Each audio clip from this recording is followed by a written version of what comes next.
This notorious drug lord, Alpo Martinez, shot and killed on the streets of Harlem. He was a larger-than-life figure who seemed to defy death.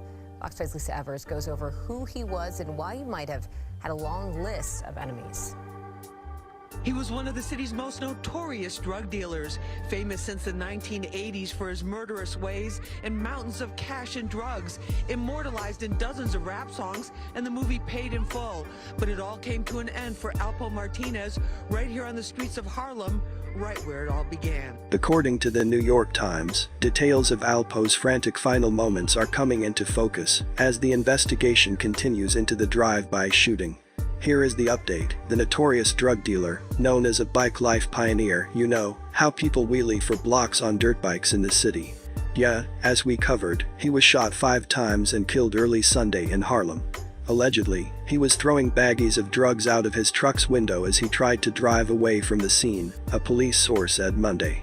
About a dozen of the baggies were found on the street spaced a few feet apart near West 147th Street and Frederick Douglass Boulevard after Martinez was shot in his 2017 Dodge Ram.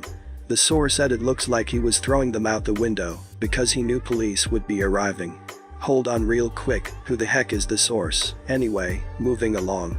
Alpo, who had been in a federal witnesses protection program, apparently wanted to evade capture, the source said. A video of the crime scene watched by a reporter depicts baggies that contain a brown substance strewn on the street. The drug appeared to be heroin, the source said. He was rushed to Harlem Hospital following the shooting, but couldn't be saved. It wasn't clear if Martinez had been released from witness protection or if he was just visiting his old stomping grounds when he was killed, the source said.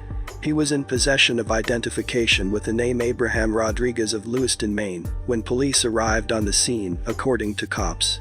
It isn't clear if Martinez had left witness protection or not prior to visiting his old stomping grounds.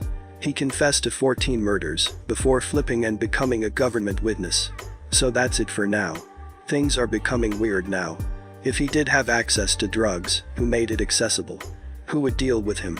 It's understandable that he had people that loved him as well as those who hated him, but who in their right mind would deal with someone who the government is watching?